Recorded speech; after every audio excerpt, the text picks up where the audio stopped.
Ulam na masarap, masustansya, madaling lutuin. Ayan mga idol, Pinoy style. Magluluto tayo ng ginataang labong. Ayan, ganito lang po ang ating diskarte para mas masarap. So meron tayong piniling labong, 1 kilo, 80 ang kilo mga boss. Tama ba yung presyuhan yan? Pinakuluan na raw yan at malambot na. So ang ginawa ko, pinakuluan ko ulit para sigurado, para maging malinis. At pagkatapos ating pakuluan, ay akin pa itong hinugasan at pinigaan mga boss. Siyempre para sure ball po tayo. Ayan.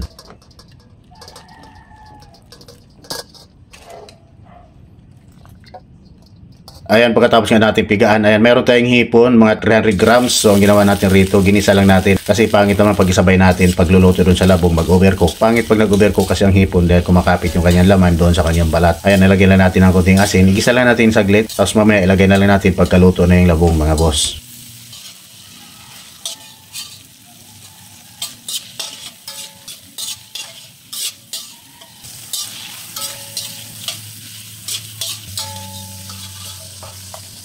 Ayan, at okay na yan siguro. At tapos nagdagdag tayo rito ng konting mantika mga boss. Unang-unang ginisa natin yung maraming luya. Siyempre maraming luya para mas mabango, mas masarap. At isang bawang, isang buo, dinikdik po natin. At 2 pirasong red onions mga idol. Ayan, gisa-gisa lang po natin na maigi. Palabasin natin ang kanyang aroma. So meron tayong tirang baboy na luto na, so iniwala natin na medyo pa-strip. At syempre nagdagdag tayo rito ng konting tuyong dilis. Ayan, para lalong masarap, ginisa-gisa natin na maigi kasama yung dilis para maluto na rin yung dilis. At saka natin nilagay yung ating labong mga sir. Ayan, gisa pa natin, lutuin natin na maigi. Meron tayong pangalawang gata, nilagay na natin mga sir. Ayan, isang magic sarap. Siyempre, mas marami-rami itong niluluto natin. Isang magic sarap. Tapos meron tayong paminta, konting patis, pampalasa. At nagdagdag tayo rito ng kalahating chicken cubes. Hindi kita, pero nilagyan po natin ng chicken cubes. Ayan, pagkatapos yan, medyo natuyuan na. Nagdagdag pa tayo rito ng konting bitchin.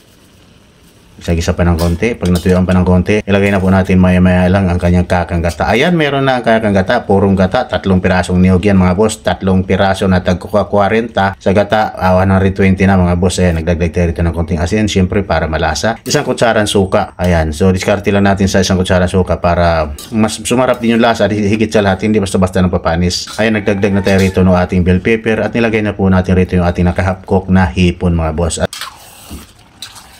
At syempre, hindi mawawala rito yung saluyot. Ayan, pampalapot, pampasarap itong ating saluyot. Ito yung ginagawang pampalapot. At syempre, siling panigang para mabango, masarap. Ayan. So, hindi ko na hiniwa para yung mga bata pwedeng kumain. So, tayo na lang yung kakain dito sa ating siling panigang. So, luto na nga po ang ating ginataang bamboo shoot or labong mga boss. Ayan. So, ganyan lang kadali ikas. Ayan. Sa mga nagtatanong nga pala dito sa ginamit ating sandok soup ladle mga idol. So, ilalagay na lang po natin sa comment section. Salamat.